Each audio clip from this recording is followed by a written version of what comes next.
Buenas tardes. El tema a tratar el día de hoy es el sistema muscular. Los integrantes de nuestro equipo son Benoist Oma, Cristian Gabriel, Hernández Aubalet Rubén, Montalvo Moreno Fernando de Jesús, Pérez Tilán Giovanna Estefanía y un servidor Vázquez Arcos Jair José. Somos de la asignatura de Anatomía y Fisiología de la carrera de Enfermería. El sistema muscular. ¿Qué es el sistema muscular? Bueno, el sistema muscular y el tejido muscular del cuerpo contribuyen a la homeostasis, a estabilizar la postura y la producción de movimientos. El total de los músculos en el cuerpo hacen 700. Los músculos esqueléticos que producen movimiento, estos son a partir de ejerciendo fuerza sobre los tendones, debido a que la mayoría de los músculos cruzan al menos una articulación y se insertan en los huesos que forman las articulaciones. Esto quiere decir que cuando un músculo se contrae, arrastra uno de los huesos articulares hacia el otro. Los músculos están fijados a los huesos por tendones en su origen, en su inserción. Los músculos esqueléticos son los que se encargan de producir movimientos traccionando a los huesos. Es decir, que estos van a actuar como palanca y las articulaciones como puntos de apoyo. ¿A qué se refiere con palanca? Bueno, es una estructura rígida que se puede mover alrededor de un punto fijo denominado fulcro, como podemos observar en la imagen. El fulcro sería la articulación del codo. El movimiento es generado cuando el esfuerzo se aplica al hueso y la interacción supera la carga. Esto quiere decir que al momento de que el músculo ejerce fuerza mediante el fulcro y es mayor la fuerza que el peso de la carga, esto va a hacer que se contraiga. La coordinación muscular es el resultado de la acción grupal de varios músculos esqueléticos, debido a que la mayoría se disponen en pares opuestos. Están los extensores, que son los flexores, y abducentes, que son los aductores. Es decir, uno flexiona y el otro estira. La localización siempre va a ser al lado opuesto del hueso o de la articulación.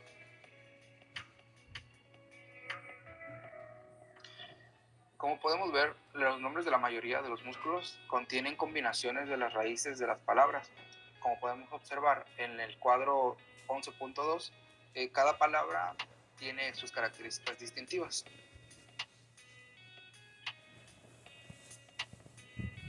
En estas imágenes podemos observar cuáles son algunos de los músculos que forman el cuerpo, desde la cabeza hasta los pies. Aquí podemos observar los músculos de la cabeza más detallados a una vista anterior y una vista lateral. En la cara, los músculos que mueven los glóbulos oculares se denominan músculos extrínsecos, porque se originan fuera de los glóbulos oculares, es decir, en la órbita, y se insertan en la superficie externa de la esclerótica, que es lo blanco del ojo.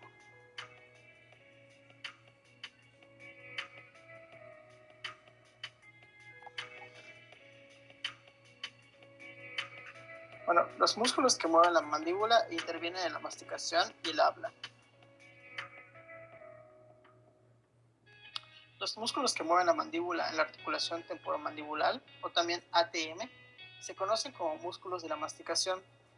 Los tres pares que cierran con fuerza la mandíbula y son responsables de la fuerza de la mordida son el macetero, que se conoce como el músculo más potente en la masticación, el temporal, el pterigoideo medial. Los músculos pterigoideos medial y lateral van a desplazar la mandíbula de un lado al otro. Los músculos pterigoideos laterales también van a permitir la protrusión de la mandíbula, es decir, llevar hacia adelante la mandíbula. Empezaremos hablando de los músculos. El macetero tiene su origen en el maxilar y el arco cigomático. Se inserta en lo que es el ángulo y rama de la mandíbula, cuya acción es elevar la mandíbula, incluso a lo que es al cerrar la boca. Está inervado por el ramo mandibular del nervio trigémino. Ahora, el músculo temporal se origina en lo que es el hueso temporal y se va a insertar en la apófisis coronoides y rama de la mandíbula. Su acción es elevar y retraer la mandíbula. está inervado por el ramo mandibular del nervio trigémino también. El músculo pterigoideo medial tiene su origen en la superficie medial de la parte lateral de la apófisis pterigoides, del hueso esfenoides y del maxilar. Este se va a insertar en el ángulo y rama de la mandíbula y también va a tener como acción elevar y protruir la mandíbula y va a permitir que se mueva de un lado a otro. Su inervación es el ramo mandibular del nervio trigémino. El músculo pterigoideo lateral tiene su origen en lo que es el ala mayor y superficie lateral de la parte lateral de la apófisis pterigoides del hueso esfenoides. Se va a insertar en lo que es el cóndilo de la mandíbula en la articulación temporomandibular. Su acción es protruir la mandíbula, es decir, llevar hacia adelante y deprimir o vamos a decir, bajar la mandíbula al abrir la boca y también va a permitir mover la mandíbula de un lado a otro.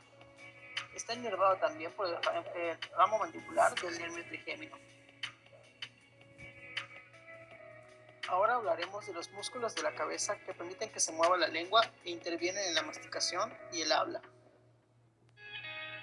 Bueno, empezaremos hablando de la lengua. La lengua es una estructura muy móvil que es vital para las funciones digestivas, es decir, para la digestión y para la deglución. También es importante en lo que es el proceso del habla. Su movilidad se ve muy favorecida por su inserción en la mandíbula, la apófisis estiloides del hueso temporal y el hueso hyoides. Está dividida en dos mitades laterales por un tabique fibroso mediano. Los músculos de la lengua son de dos tipos, extrínsecos e intrínsecos. Los extrínsecos se originan fuera de la lengua y se insertan en ella. Estos mueven toda la lengua en distintas direcciones, tanto anterior como posterior y lateral. Los intrínsecos se van a originar e insertar en ella y van a modificar la forma de la lengua, pero no la mueven en su totalidad. Los músculos linguales extrínsecos e intrínsecos se van a insertar en ambas mitades laterales de la lengua. El geniogloso. Bueno, el primer músculo se origina en lo que es la mandíbula y se inserta en la superficie inferior de la lengua y del hueso hyoides. Su acción es deprimir la lengua y la comprime en sentido anterior, es decir, que hace un proceso de protrusión o de llevar hacia adelante. Se encuentra inervado por el nervio hipogloso. El estilogloso, como su nombre lo dice, se origina en la apófisis estiloides del hueso temporal y se va a insertar en el borde lateral y la superficie inferior de la lengua. Su acción de este es elevar la lengua y la arrastra en sentido posterior, produciendo un proceso de retracción, y se encuentra inervado por el nervio hipogloso. El hipogloso se origina en lo que es el asta mayor y el cuerpo del hueso hyoides.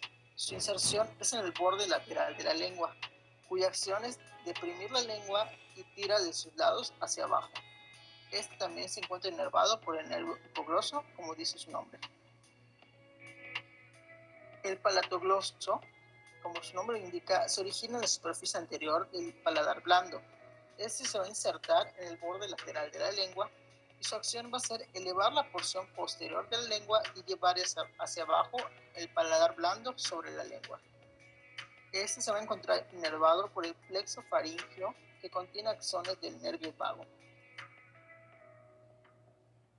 Bueno, ahora hablaremos de los músculos de la región anterior del cuello que van a intervenir en la deglución y el habla. Son dos grupos de músculos que se asocian con la cara anterior del cuello, los músculos suprayoideos y los músculos infrayoideos, que como su nombre lo indican, están relacionados con el hueso hyoides. Bueno, los músculos suprayoideos van a elevar el hueso hyoides, el piso de la cavidad bucal y la lengua durante la deglución, mientras que los músculos infrayoideos, en ocasiones, que también se denomina cincha muscular por su aspecto de cinta, van a deprimir el hueso hyoides y algunas veces movilizan la laringe durante la deglución y el habla. Ambos grupos de músculos estabilizan el hueso hyoides, lo que permite que sirva de base firme para el movimiento de la lengua. Los músculos suprayoideos. Bueno, empezaremos hablando del músculo digástrico. Su origen se encuentra recorre el vientre anterior, se encuentra en el lado interno del borde inferior de la mandíbula, mientras que el vientre posterior es del hueso temporal. Se van a insertar en el cuerpo del hueso yoides a través de un tendón intermedio. Su acción es elevar el hueso yoides y la acción muscular inversa es deprimir la mandíbula al abrir la boca. Está inervado por el vientre anterior, el ramo mandibular del nervio trigémino, y el vientre posterior está inervado por el nervio facial. El músculo estiloideo se origina en la apófisis estiloides del hueso temporal y se inserta en lo que es el cuerpo del hueso yoides. Su acción es elevar el hueso yoides y lo arrastra hacia atrás, y se encuentra inervado por el nervio facial. El músculo miloioideo tiene su origen en la superficie interna de la mandíbula y se inserta en lo que es el cuerpo del hueso yoides, y su acción es elevar el hueso yoides y el piso de la boca y deprime la mandíbula. Se encuentra inervado por el ramo mandibular del nervio trigémino. El músculo genioideo se origina en la superficie interna de la mandíbula en lo que es la apófisis genio y se inserta en el cuerpo del hueso yoides. Su acción es elevar el hueso yoides, arrastrarlo hacia adelante y la lengua y también deprime la mandíbula. Se inerva por el primer nervio espinal cervical o la C1. Ahora los músculos infrayoideos. El primer músculo infrayoideo es el homoyoideo, que se origina en el borde superior de la escápula y del ligamento transverso superior. Se va a insertar en el cuerpo del hueso yoides y su acción es deprime el hueso yoides. Se va a inervar por los ramos de los nervios espinales C1 al C3. El músculo esternoyoideo. Este se va a originar en el extremo medial de la clavícula y manubrio del esternón y se va a insertar en el cuerpo del hueso yoides y su acción es deprime el hueso yoides. Se va a inervar por los ramos de los nervios espinales de la C1 al C3. El músculo esternotiroideo tiene su origen en el manubrio del esternón y se va a insertar en el cartílago tiroides de la laringe. Su acción es deprimir el cartílago tiroides de la laringe y se encuentra inervado por los ramos de los nervios espinales de la cervical 1 a la cervical 3. El músculo tiroideo tiene su origen, como su nombre indica, en el cartílago tiroides de la laringe y se va a insertar en el asta mayor del hueso yoides. Su acción es deprimir el hueso yoides y tiene una acción muscular inversa, que es elevar el cartílago tiroides.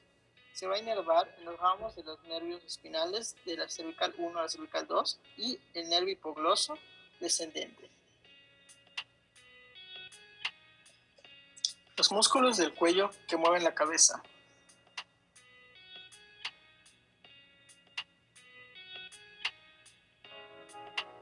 La cabeza se une a la columna vertebral en la articulación atlanto-occipital, es decir, que está formada por el atlas y el hueso occipital. El equilibrio y el movimiento de la cabeza sobre la columna vertebral van a involucrar la acción de varios músculos cervicales. Empezaremos hablando del esternocleidomastoideo. Este músculo se origina en la porción external del manubrio del esternón, en su porción clavicular en lo que es el tercio medial de la clavícula. Se va a insertar en la apófisis mastoides del hueso temporal y en la mitad lateral de la línea nucal superior del hueso occipital. Su acción es actuando juntos de manera bilateral, van a flexionar la porción cervical de la columna vertebral y extienden la cabeza en la articulación atlanto-occipital. Actuando de forma aislada, es decir, unilateralmente, flexionan la cabeza y el cuello en sentido lateral hacia el mismo lado y rotan la cabeza hacia el lado opuesto al del músculo que se contrae. Rotan y flexionan lateralmente la cabeza hacia el lado opuesto al músculo que se contrae, y las fibras posteriores del músculo pueden ayudar a extender la cabeza. Como acción muscular inversa, va a elevar el esternón durante la inspiración forzada. Está inervado por el nervio accesorio, el cervical 2 y cervical 3. Es un reparo anatómico relevante que va a dividir el cuello en dos triángulos importantes, el triángulo anterior y el triángulo posterior. Tienen importancia desde los puntos de vista médico y quirúrgico debido a las estructuras localizadas dentro de sus límites. El músculo semiespinoso de la cabeza. Este se origina en las apófisis articulares de las cervicales 4 a las 6 y en las apófisis transversas de la cervical 7 a la torácica 7. Se va a insertar en el hueso occipital entre las líneas nucales superior e inferior.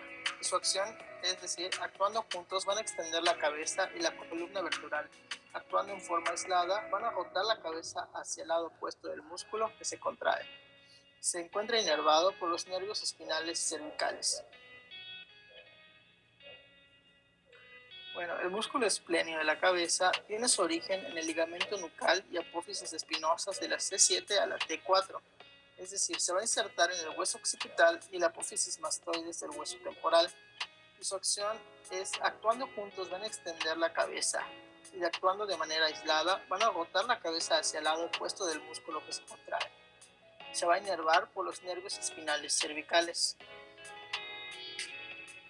El longicismo de la cabeza tiene su origen en las apófisis articulares de las torácicas 1 a la torácica 4. Esta se va a insertar en la apófisis mastoides del hueso temporal y su acción, es decir, actuando juntos, van a extender la cabeza y la columna vertebral.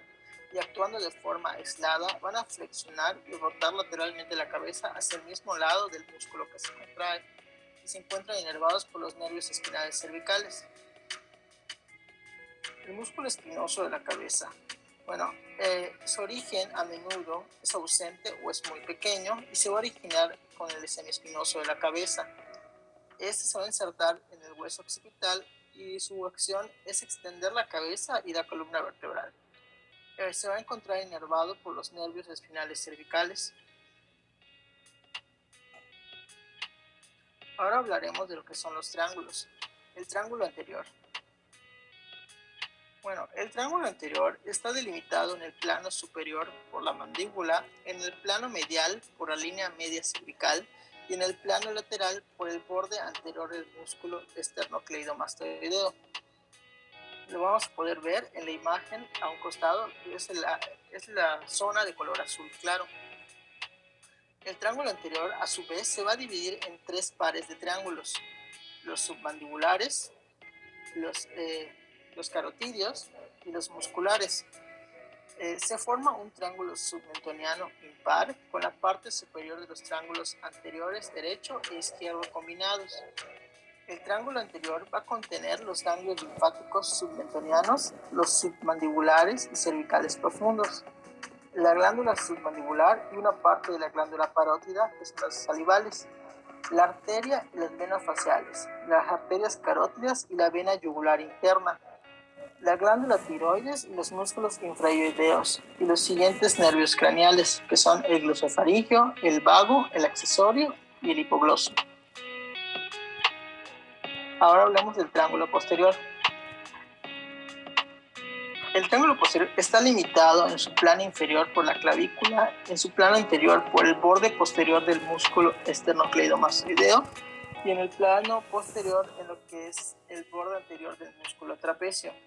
Este a su vez está subdividido por el vientre inferior del músculo homoioideo en triángulo occipital y el triángulo supraclavicular o homoclavicular.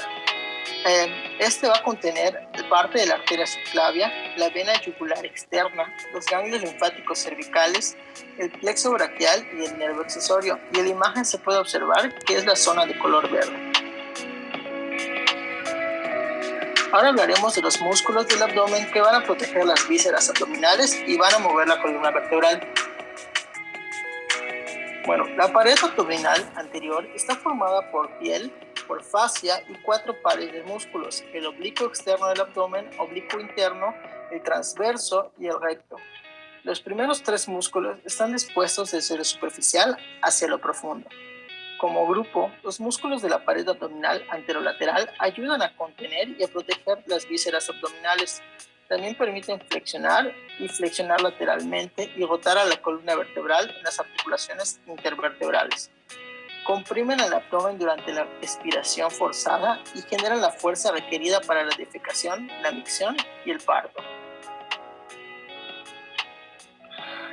Las aponeurosis, que son los tendones tipo vaina de los músculos oblicuo externo, oblicuo interno y transverso, van a formar la vaina de los rectos, que envuelve a los músculos rectos del abdomen. Las vainas se van a encontrar en lo que es la línea media y van a formar lo que se conoce como línea alba o que es la línea blanca. En la imagen lo podemos observar, que se va a extender desde la apófisis xifoides del esternón hasta lo que es la sínfisis del pubis.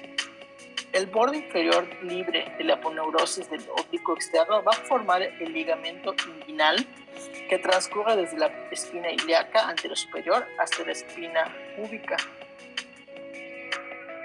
Inmediatamente por encima de dicho ligamento va a existir una hendidura triangular en la aponeurosis que se va a conocer como anillo inguinal superficial, que es la abertura externa del conducto inguinal.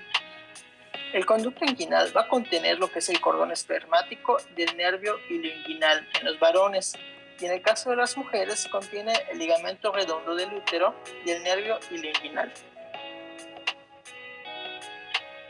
Bueno, la pared abdominal posterior va a estar formada por las vértebras lumbares, parte del ilion de los huesos de la cadera, los músculos psoas mayor e ilíaco y el músculo cuadrado lumbar. Y la pared abdominal anterolateral se puede contraer y distender. En comparación, la pared abdominal posterior es voluminosa y estable. Empezaremos hablando de los músculos con sus características. Bueno, el músculo recto del abdomen se va a originar en lo que es la cresta y la sínfisis del pubis y se va a insertar en el cartílago de las costillas 5 a las 7 y apófisis xifoides. Su acción es flexionar la columna vertebral, en especial el segmento lumbar, y comprime el abdomen para ayudar a la defecación, la micción, la aspiración forzada y el parto. Y como acción muscular inversa, permite flexionar la pelvis sobre la columna vertebral. La inervación de este va a estar dada por los nervios espinales torácicos de la T7 a la T12. Bueno, el músculo oblicuo externo tiene su origen en las costillas 5 a la 12 y se va a insertar en la cresta ilíaca y la línea alba. Su acción, actuando juntos bilateralmente, van a permitir comprimir el abdomen y flexionar la columna vertebral, y actuando en forma aislada unilateralmente van a flexionar lateralmente la columna vertebral y en especial el segmento lumbar, la van a rotar. En su inervación son los nervios espinales torácicos de las T7 a la T12 y el nervio iliohipogástrico. El músculo oblicuo interno tiene su origen en la cresta ilíaca, el ligamento inguinal y la fascia toracolumbar.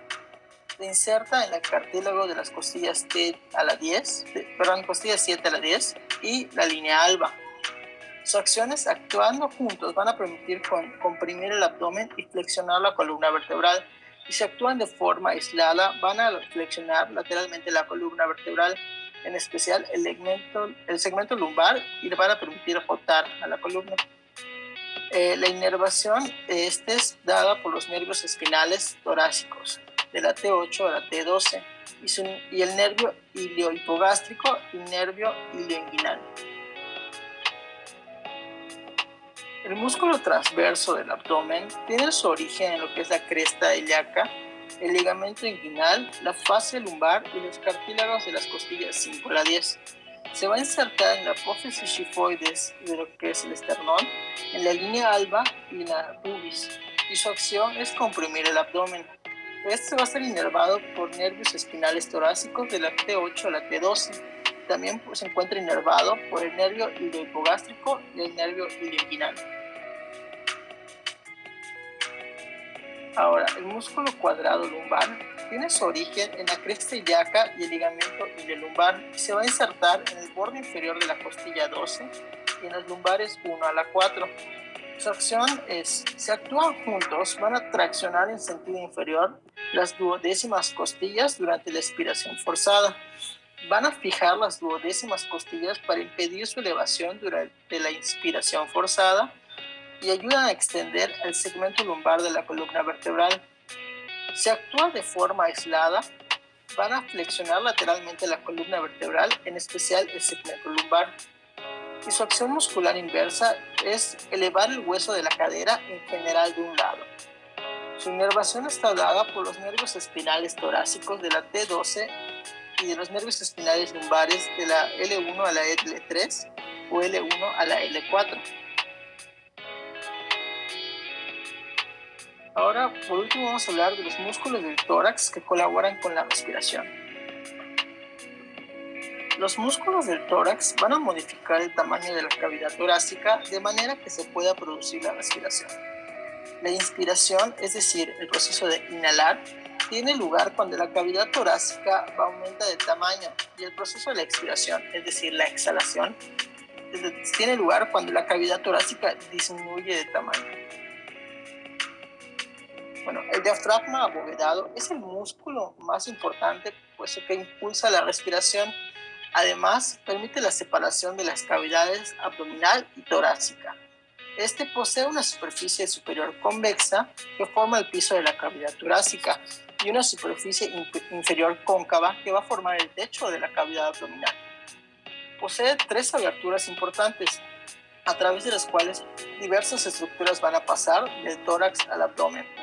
Estas estructuras son la aorta, junto con el conducto torácico y la vena ácida, que atraviesan el hiato aórtico, el esófago, acompañado de los nervios vago, que atraviesan el hiato esofágico, y la vena cava inferior, que atraviesan el foramen de la vena cava. Ahora hablaremos cada uno de los músculos.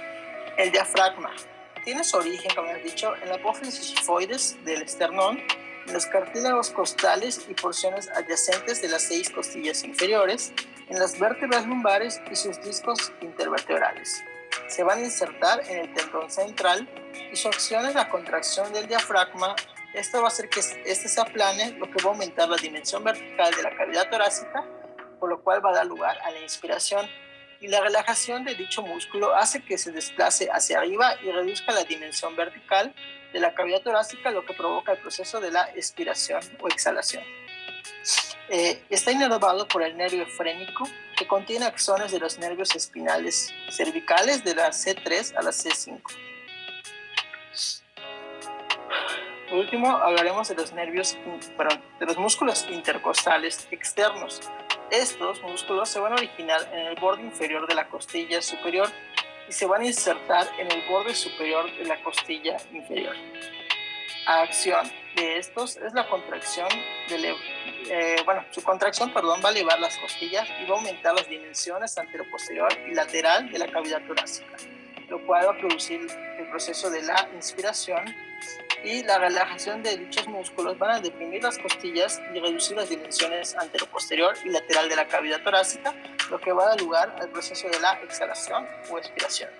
Y se encuentran inervados por los nervios espinales torácicos de la T2 a la T12.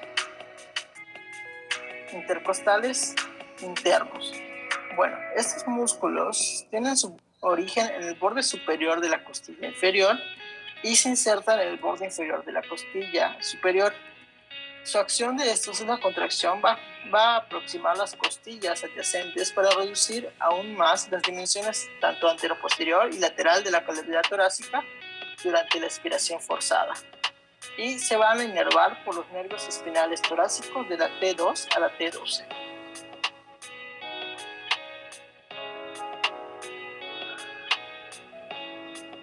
Yo les voy a hablar ahora de los músculos del suelo de la pelvis que sostienen las vísceras pélvicas y funcionan como esfínteres. Los músculos del suelo de la pelvis son el elevador del ano y el isquiococcigio, junto con la fascia que cubre las superficies interna y externa. Estos músculos se denominan diafragma pélvico, que se extienden desde el pubis en el plano anterior al coxis en el plano posterior y de una pared lateral de la pelvis a la otra. Esta disposición hace que el diafragma pélvico tenga un aspecto de embudo sostenido por sus inserciones. El diafragma pélvico separa la cavidad pélvica por arriba del perineo y por debajo. El canal anal y la uretra atraviesan el diafragma pélvico en ambos sexos, y en las mujeres también lo hace en la vagina. Como podemos ver en esta imagen, los dos componentes del músculo elevador del ano son el ubococcigio y el iliococcigio. La primera imagen que estamos viendo ahora es la imagen que muestra el de las mujeres, y esta segunda imagen muestra el de los hombres. El elevador del ano es el músculo más importante del suelo de la pelvis, sostiene las vísceras pélvicas y resiste la compresión inferior que acompaña los aumentos de la presión intraabdominal durante acciones como expiración forzada, tos, vómito, micción y defecación. Los músculos del perineo. es la región del tronco inferior del diafragma pélvico. Es una zona romboide que se extiende desde la sínfisis del pubis por delante hasta el coxis y por detrás y hasta las tuberosidades isquiáticas lateralmente. Los músculos del perineo están dispuestos en dos planos superficiales, superficial y profundo. Los músculos del plano superficial son los siguientes: músculo transverso superficial del perineo, bulbo esponjoso e isquiocavernoso. Se pueden comparar el perineo femenino y el masculino respectivamente. Una línea transversal trazada entre las tuberosidades isquiáticas divide el perineo en un triángulo urogenital anterior que contiene los genitales externos y un triángulo del anal posterior que contiene el ano. Los músculos del tórax que mueven la cintura escapular es la acción principal de los músculos que mueven la cintura escapular. El hombro, del hombro serían la clavícula, la escápula y el húmero. Es estabilizar la escápula de manera que pueda funcionar como un origen estable para la mayoría de los músculos que mueven el húmero, como los movimientos escapulares suelen acompañar los movimientos humerales en la misma dirección.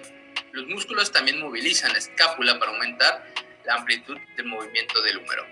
No sería posible elevar el brazo por encima de la cabeza si la escápula no se moviera con el húmero. Durante la abducción, la escápula sigue al húmero al rotar hacia arriba. Como podemos ver en esta imagen, aquí está el elevador de la escápula. La clasificación de los músculos que mueven la cintura escapular pueden clasificarse en dos grupos según su localización en el tórax: músculos torácicos anteriores y posteriores. Los músculos torácicos anteriores son el subclavio, el pectoral menor y el serrato anterior. Los músculos torácicos posteriores son el trapecio, el elevador de la escápula, el romboides mayor y el romboides menor. Los músculos del tórax y el del hombro que mueven el húmero. De los 9 músculos que cruzan la articulación del hombro, todos excepto el pectoral mayor y el dorsal ancho se originan en la escápula. Por lo tanto, el pectoral mayor y el dorsal ancho se denominan músculos axiales porque se originan en el esqueleto axial. Los 7 músculos restantes, los músculos escapulares, se originan en la escápula. Como podemos observar en la imagen, aquí tenemos pues cada una de los nombres del músculo y una de sus funciones. Y tenemos el hombro, los músculos del hombro que se mueven. Ya tenemos el pono, el supraesponjoso, el supraescapular, entre otros. Los 4 músculos profundos del hombro, subescapular, supraespinoso, infraespinoso y redondo menor, fortalecen y estabilizan la articulación del hombro. Sus tendones planos se fusionan para formar el manguito rotador, el músculo tendinoso. Un círculo casi completo de tendones alrededor de la articulación del hombro, como el manguito sobre una manga de camisa. El músculo supraespinoso es especialmente vulnerable al desgaste y a los desgarros debido a su localización entre la cabeza del húmero y el acromión de la escápula, que comprime su tendón durante los movimientos del hombro, en particular la abducción del brazo. Esto es agravado aún más por la mala postura en la que nosotros los humanos encorvamos los hombros.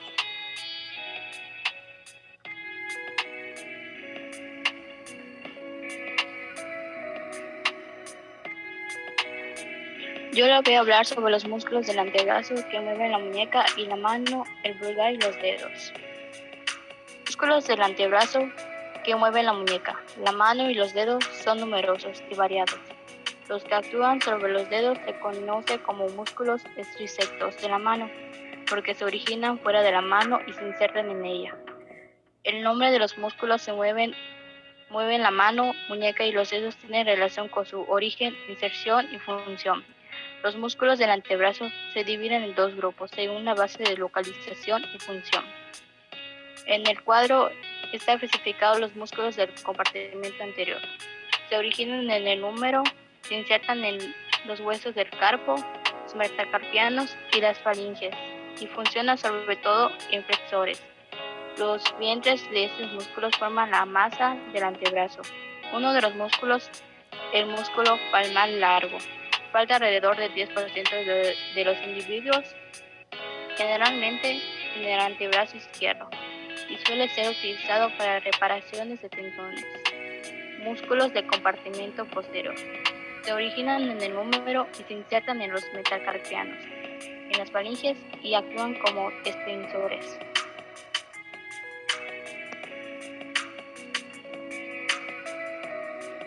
Ya, la siguiente diapositiva. Compartimento de los músculos intersectos de la mano. Dentro de cada compartimento, los músculos se agrupan en superficiales y profundos.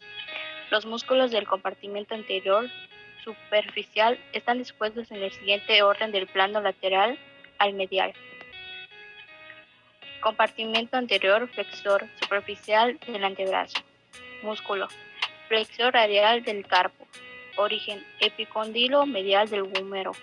Inserción segundo y tercer metacarpianos. Acción flexionar y obtucir la mano. Desviación radial en la articulación de la muñeca. Inversión nervio mediano. Siguiente músculo. Músculo palmar largo. Origen epicondilo medial del húmero. Inserción retináculo flexor y aponeurosis palmar. Fascia del centro de la palma. Acción flexionar debidamente la mano en la articulación de la muñeca. Inversión nervio mediano. Músculo flexor cubital del carpo. Origen epicondilo medial del húmero y el borde posterior superior del cúbito. Inserción pisiforme, hueso ganchoso y base del quinto intercarpiano. Acción flexionar y reduce la mano. Desviación cubital en la articulación de la muñeca. Inversión nervio cubital. Músculo flexor superior de los dedos. Origen epicondilo medial del húmero, apófisis coronoides del cúbito y crecita de lo largo del borde lateral a lo que superficie anterior del rodillo, línea oblicua anterior del radio. Inserción faringe medial de cada dedo. Acción flexiona la faringe medial de cada dedo en la articulación infrafalángica proximal, la faringe proximal de cada dedo en la articulación metacarpálgica en la articulación de la muñeca. Inversión nervio mediano.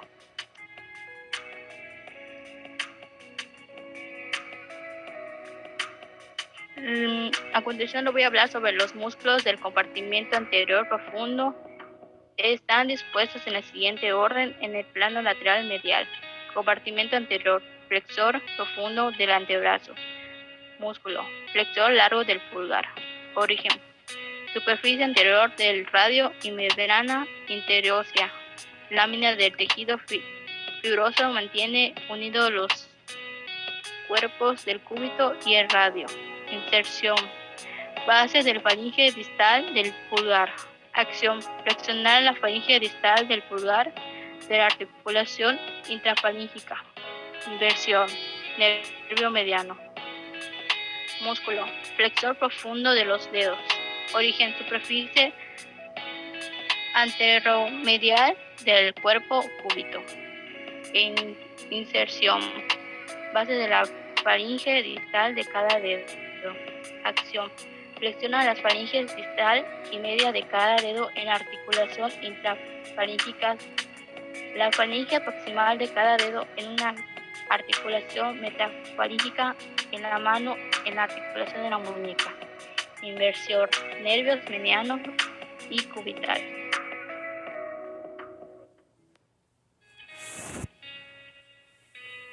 Músculos del compartimento posterior superficial. Músculos, extensor radial largo del cuerpo. Origen, cresta supercoidilea lateral del húmero. Inserción, segunda metacarpiano. Acción, extiende y aduce la mano en la articulación de la muñeca. Desviación cubital. Inversión, nervio radial. Músculo. Extensor radial corto del carpo. Origen. Epicondilo lateral del húmero. Inserción. Tercera metacarpiano. Acción. Extiende y aduce la mano en la articulación de la muñeca. Inversión. Nervio radial. Músculo. Extensor de los dedos. Origen. Epicondilo lateral del húmero. Inserción. Falinge distal y media de cada dedo. Acción. Extiende la falinge distal y medial de cada dedo en las articulaciones metacarpálicas. La faringe proximal de cada dedo en la articulación metacarpálica. En la mano, la articulación de la muñeca. Inversión. Nervio radial. Músculo. Extensor del meñique. Origen. Epicondilo lateral del húmero. Inserción. Tendón de la extensión de los dedos de la quinta falinge. Acción. Extiende la faringe proximal del meñique en la articulación metacarpálica y en la mano de la articulación de la muñeca. Inversión. Nervio radial ramo profundo. Músculo. Extensor cubital del carpo. Origen. Epicondilo lateral del húmero, borde posterior del cúbito. Inserción. Quinta metacarpiano. Acción. Extiende y aduce la mano en la articulación de la muñeca. Desviación cubital. Inversión.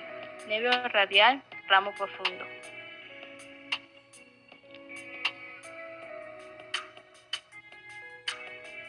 Siguiente diapo.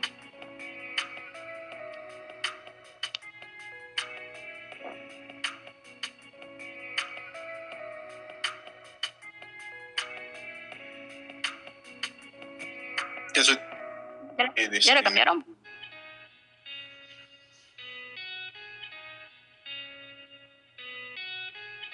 ¿La cambiaron?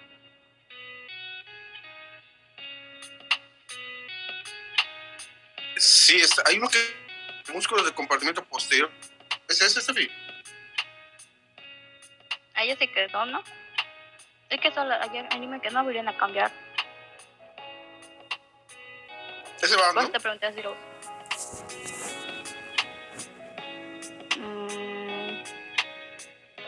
A ver, ¿qué regresan a la otra? Esa es la otra, Tawa.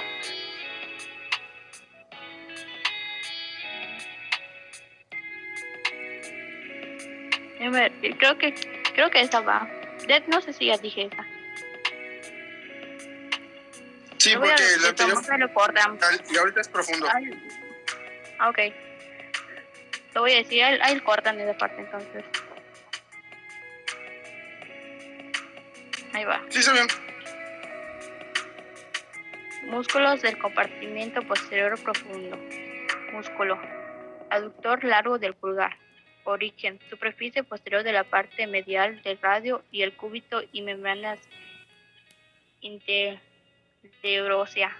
Inserción. Primer metacarpiano. Acción. Aduce y extiende el pulgar en la articulación cortometacarpiana y aduce la mano en la articulación de la muñeca. Inserción. Nervio radial, ramo profundo. Músculo. Extensión corto del pulgar. Origen. Superficie posterior de la parte media del radio y membrana interósea. Inserción. Base de la faringe proximal del pulgar. Acción. Extiende la faringe proximal del pulgar en la articulación metacarpálica. El primer metacarpiano del pulgar en la articulación metacarpiana y la mano de la articulación de la muñeca. Nervación. Nervio radial, ramo profundo. Músculo. Exterior largo del pulgar. Origen. Superficie posterior de la parte media del cúbito y membrana interósea. Inserción. Base de la faringe distal del pulgar. Acción. Extiende la faringe distal del pulgar en la articulación intercefálica. Extiende el primer metacarpiano del pulgar en la articulación metacarpiana y aduce la mano en la articulación de la muñeca. Inervación. Nervio radial, ramo profundo. Músculo. Extensión del índice. Origen: superficie posterior del cúbito, membrana interósea, inserción, tendón y extensión de los dedos del lado índice. Aducción: extiende la faringe distal y media del dedo índice en la articulación interfaríngica de la faringe proximal del dedo índice, en la articulación metacarpálica y en la mano de la articulación de la muñeca. Inversión: nervio de radial, ramo profundo. Siguiente.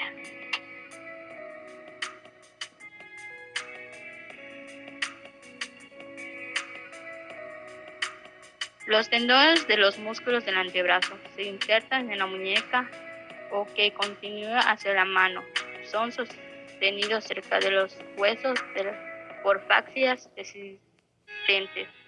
Asimismo, los tendones están rodeadas de vainas tendinosas. En la muñeca, la fascia profunda está engrosada en vainas fibrosas, denominadas retináculos. El retináculo flexor se localiza sobre la superficie palmar de los huesos del carpo. Los tendones flexores largos de los dedos y la muñeca del nervio mediano transcurren por debajo de los retináculos flexores. El retináculo extensor se localiza sobre la superficie dorsal de los huesos del carpo. Los tendones extensores de la muñeca y los dedos pasan por debajo de él. A continuación está una imagen que muestra sus partes y cómo están conformadas.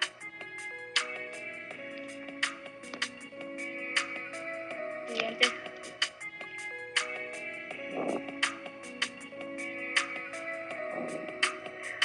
Músculos de la palma que mueven los dedos. Músculos intersectos de la mano.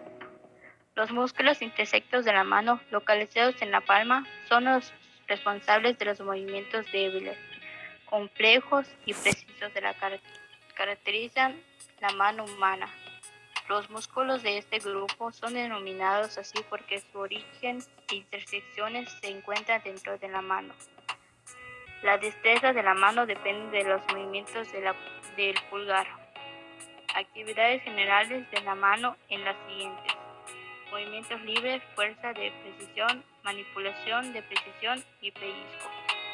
Los músculos intersectos de la mano se dividen en tres grupos: planeares, hipotenares e intermedios.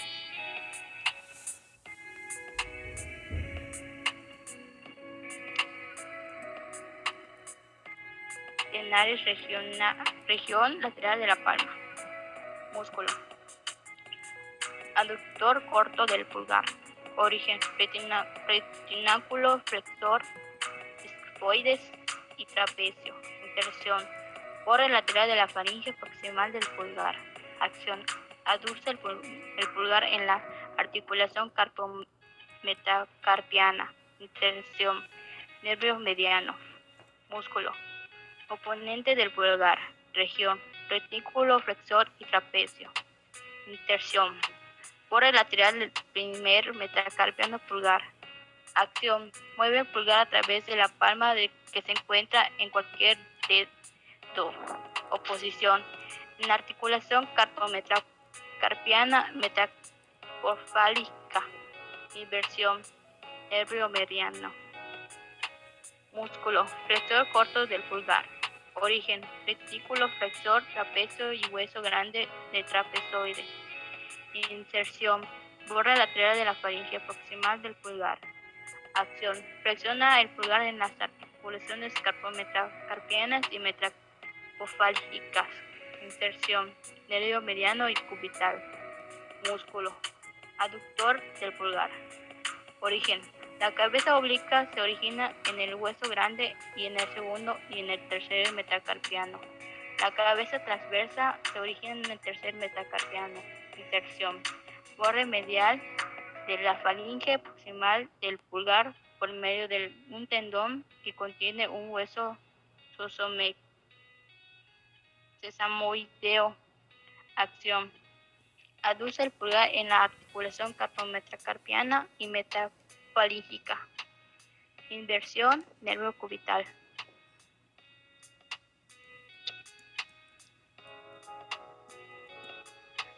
Hipotenares, región medial de la palma. Músculo. Abducción del meñique. Origen. Pisiforme y tendón del flexor cubital del carpo. Inserción. Borde medial de la faringe proximal del meñique. Acción. Aduce y flexiona el meñique en la articulación metacarpológica. Inserción. Nervio cubital. Músculo. Flexión corto del meñique.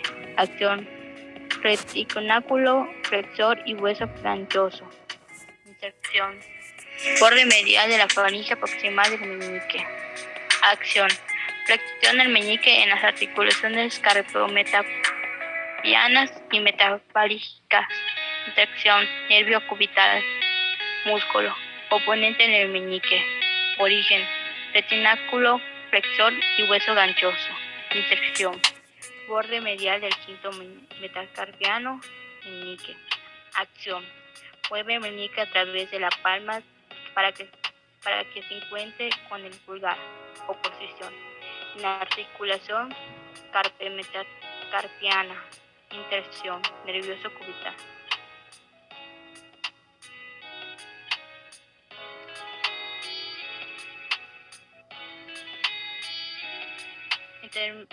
Intermedios. Medio palmares. Músculo. Lumbares. Los músculos de la región glútea que mueven al fémur. La mayoría de los músculos que mueven al fémur, que es el hueso del muslo, se originan en la cintura pélvica y se insertan en el fémur. Los músculos iliosoas son el psoas mayor e ilíaco y comparten una inserción común, como veremos más adelante. Los músculos glúteos son el glúteo mayor, el medio y el menor. El músculo que se encuentra en la superficie lateral del músculo es el tensor de la fascia lata, que es una capa de la fascia profunda. Los músculos rotadores laterales del fémur en la articulación de la cadera son el piriforme, el obturador interno, obturador externo, gemelo superior, gemelo inferior y cuadrado femoral. Se localizan por debajo del glúteo mayor. Los tres músculos de la cara medial del muslo son abductor largo, abductor corto y abductor mayor. El músculo pectíneo se encuentra en el triángulo femoral. Como vimos anteriormente, los músculos iliosoas se van a componer del psoas mayor y del ilíaco. Como estamos viendo acá, el origen de ellos, en el caso del psoas, es en la apófisis transversa de los cuerpos de las vértebras, y del ilíaco, como su nombre lo indica, de la fosa ilíaca y el sacro. Lo importante aquí es la acción. Hacen una acción en conjunto y actúan juntas flexionando el músculo y la articulación de la cadera y botan lateralmente el muslo y flexionan el tronco sobre la cadera, como va a pasar del decúbito a la posición sedente. Básicamente cuando nos levantamos y nos sentamos. Su inervación son de los nervios lumbares, en el caso del psoas mayor, y en el otro caso del ilíaco es del nervio femoral. Los glúteos son tres músculos que forman el glúteo, que es el mayor, el medio y el menor. El origen, los tres se originan en el ilium. El mayor está en la cresta ilíaca sacro y coxis de la aponeurosis sacroespinosa. La inserción, la mayoría de ellos se van a insertar en el fémur, en el trocánter mayor. Su acción, pues, es la de extender el muslo en la articulación de la cadera, abducir el muslo en la articulación igual de la cadera y abducir el músculo en la articulación de la cadera y rotar el músculo en sentido medial. O sea, básicamente el mover las caderas de un lado para otro. Su inervación están con el nervio glúteo inferior, en el caso del mayor, en el caso del glúteo medio, con los nervios del glúteo superior, y los nervios del glúteo superior también se encuentran en el glúteo menor. Los músculos de la superficie lateral. Más que un músculo es como una pequeña capa casi tendinosa, que se llama tensor de la fascia lata. Se origina en la cresta ilíaca y bueno, su inserción se inserta en la tibia por medio del tracto iliotibial, ¿Qué va a hacer este? Va a flexionar y abducir el músculo en la articulación de la cadera y está inervado por el nervio glúteo superior. Los músculos rotadores del fémur en la articulación de la cadera. En este caso vamos a ver que van a rotar todos el fémur al estar en la cadera. Lo están formando el piriforme, el obturador interno, el obturador externo, el gemelo superior, el gemelo inferior y el cuadrado femoral. En el caso de estos tienen orígenes diferentes. El gemelo inferior y el cuadrado femoral tienen su origen en la tuberosidad isquiática, el piriforme en la región anterior del sacro, el obturador también en el foramen obturador, en el pubis, en el isquio, y el obturador externo lo vemos que está en la superficie externa de la membrana de la obturatriz. En el caso del gemelo superior se encuentra en la espina ilíaca. ¿Qué es lo que hacen básicamente todos? Es rotar lateralmente y abducir el músculo en la articulación de la cadera. La inervación depende de cada uno de ellos. En el caso del piriforme está inervado por los nervios espinales sacros 1 y 2, principalmente por el 1. En el caso del obturador interno se encuentra por el nervio del muslo obturador interno. En el caso del obturador externo, del nervio obturador y del gemelo superior del nervio del músculo obturador interno y del femoral en el caso del inferior, y el cuadrado femoral también del nervio del músculo cuadrado femoral. En este dibujo podemos ver en dónde se encuentra el obturador interno, el piriforme, el gemelo superior, el gemelo inferior y el cuadrado femoral, que por lo general se encuentran por debajo del músculo glúteo. Los músculos de la cara medial del músculo, como su nombre lo indica, se encuentran en la parte media. Lo va a integrar el abductor largo, el abductor corto y el abductor mayor. Estos van a tener su origen, el largo en la cresta del pubis, el corto en la rama inferior del pubis y el abductor mayor en la rama inferior del pubis e isquion. Básicamente todos están en el pubis. Se insertan en el fémur, en el caso del largo, en la línea áspera, en el caso del abductor corto, en la mitad superior de la línea áspera igual del fémur, y en el caso del mayor, igual en la línea áspera del fémur. Su acción, básicamente van a abducir y flexionar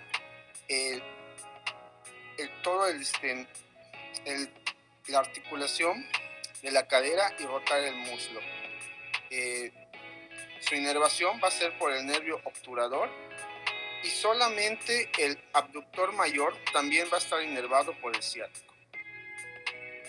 En este caso, aquí podemos ver los músculos abductor largo, el grácil, el abductor mayor, el abductor corto y el pectíneo, de qué manera se están insertando en el fémur. Los músculos de la cara medial del muslo. En este caso están el pectíneo, que tiene su origen en la rama superior del pubis, y la inserción en la línea pectínea del fémur entre el trocánter menor y la línea áspera. Lo que van a hacer estos son flexionar y abducir el músculo en la articulación de la cadera. Siempre está inervado por el medio femoral. Aquí podemos ver dónde se encuentra el pequeño músculo pectíneo y dónde se está insertando. El compartimento medial o los aductores del músculo. Estos están dados por el grácil. Este tiene de origen en el cuerpo y rama inferior del pubis, y básicamente la acción es abducir el muslo en la articulación de la cadera y rotar el muslo en sentido medial.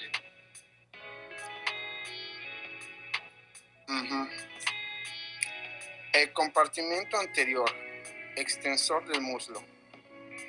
Estos están dados por el recto femoral, vasto lateral, vasto medial y vasto intermedio, así como el sartorio. Cada quien tiene un origen diferente dependiendo de qué músculo sean. El recto femoral se encuentra en la espina ilíaca anterior, el vasto lateral en el trocánter mayor y la línea áspera del fémur, el vasto medial en la línea áspera del fémur, el vasto intermedio en las superficies anterior y lateral del cuerpo del fémur, y el sartorio en la espina ilíaca anterior superior. La inserción siempre va a ser a través del tendón rotuliano, y después en la tuberosidad tibial, en lo que son el recto femoral, el vasto medial, lateral e intermedio, excepto el sartorio, que se va a insertar en la superficie medial del cuerpo de la tibia. La acción que van a tener los primeros 4 son las 4 cabezas. Se van a extender la pierna en la articulación de la rodilla. El músculo recto femoral actúan como también al flexionar el muslo en la articulación de la cadera. El músculo sartorio es el que nos da el movimiento para poder pasar nuestra pierna por encima de la otra. Es lo que nos da la acción de cruzar las piernas. Okay. Todos están inervados por el nervio femoral. Todos están inervados por el nervio femoral. Okay.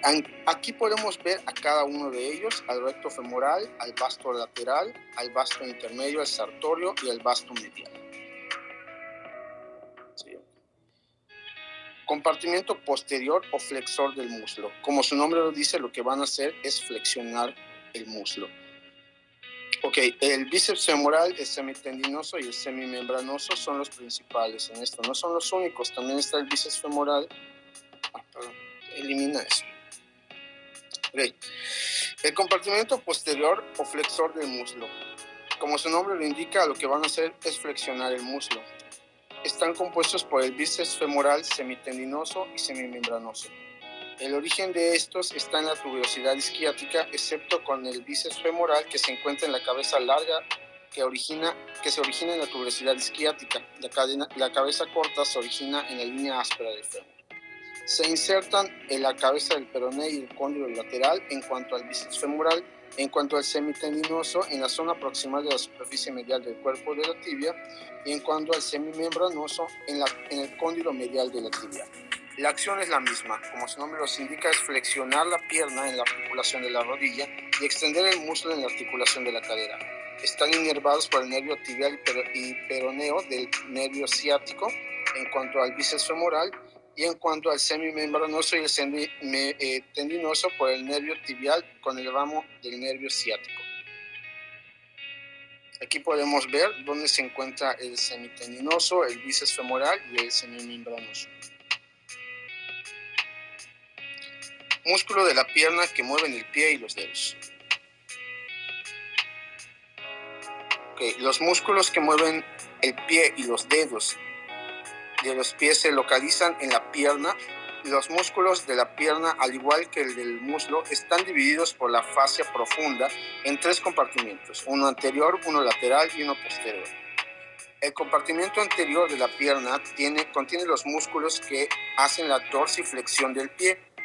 Los tendones de los músculos del compartimiento anterior están sujetos firmemente al tobillo por engrosamientos de la fascia profunda denominados retináculo superior de los músculos extensores y retináculo inferior de los músculos extensores.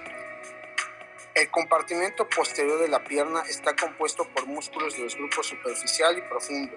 Los músculos superficiales comparten un tendón de inserción común, el tendón calcáneo o el tendón de Aquiles, el cual es más resistente del cuerpo, es el más resistente del cuerpo.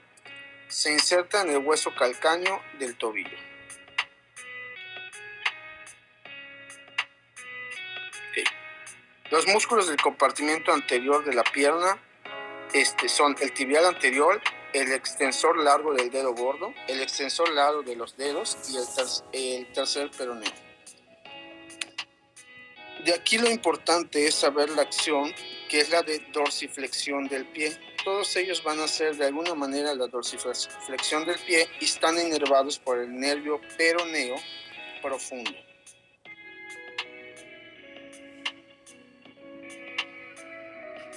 Los músculos del compartimiento lateral peroneo de la pierna. El peroneo largo y el peroneo corto. Esos son 2 músculos. Su origen viene de la cabeza y el cuerpo del peroné, como su nombre lo dice, en el caso del largo, y en el caso del corto viene de la mitad distal del cuerpo del peroné. Se va a insertar, el caso del primero, en el primer metatarsiano y cuneiforme medial, y en el caso del corto, en la base del quinto metatarsiano. La acción es producir la flexión plantar del pie en la articulación del tobillo y en la acción de pronación. Están inervados por el nervio peroneo en la porción superficial.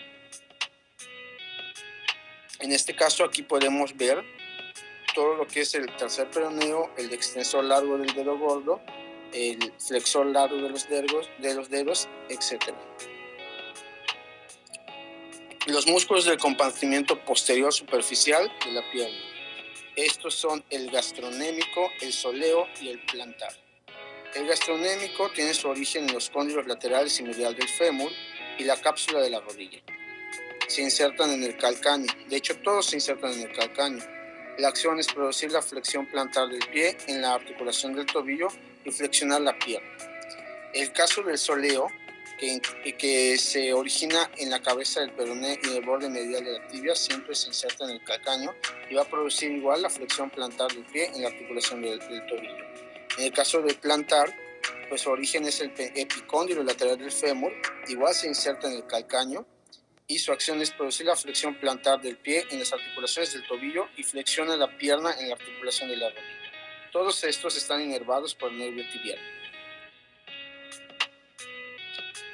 Los músculos del compartimento posterior profundo de la pierna son el popliteo, el tibial posterior, el flexor largo de los dedos y el flexor largo de los dedos del dedo gordo.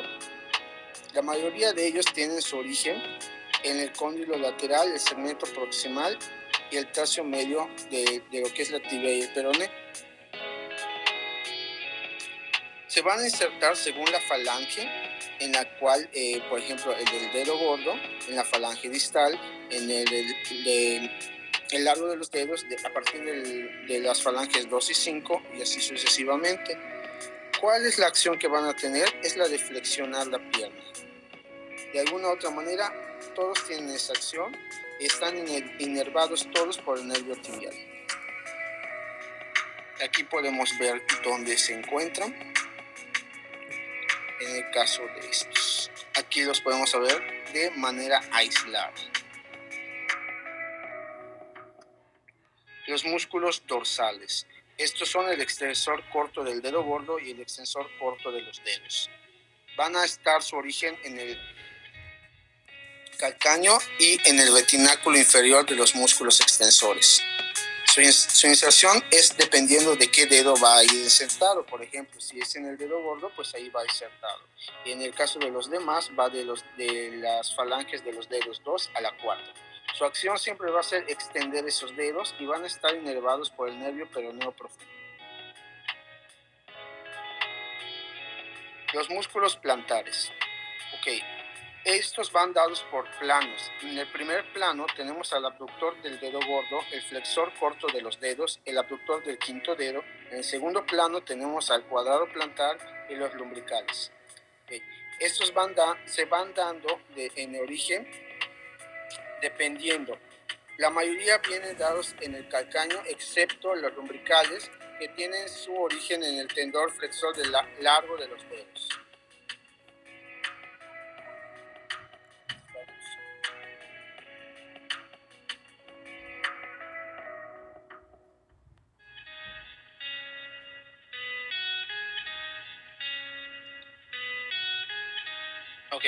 La acción de ellos es abducir y flexionar.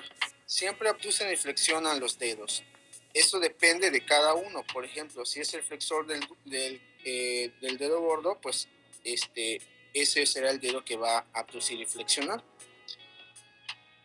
Todos están dados por el nervio plantar. La diferencia está en que el nervio plantar medial va a inervar en el primer plano al dedo gordo, al flexor corto de los dedos, y en el caso del lumbrical también está dado por el nervio plantar, y el abductor del quinto dedo y el cuadrado plantar tienen la inervación del nervio plantar lateral. Este es el tercer plano y el cuarto plano. Faltaría uno más. El tercer plano tiene el flexor corto del dedo gordo, el abductor del dedo gordo, el flexor corto del quinto dedo. En el cuarto plano vemos al interocio dorsal y al interocio plantar. Este cuarto plano es el más profundo, ¿ok? Básicamente tiene la acción de flexionar y abducir los dedos.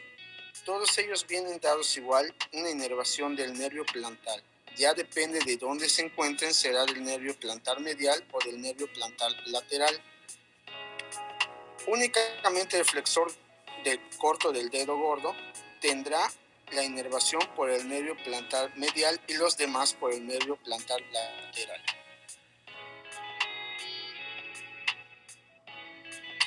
Aquí podemos ver dónde se encuentran cada uno de ellos. Flexor del dedo gordo, el abductor del dedo gordo. Y con esto concluimos lo que es la presentación de músculos.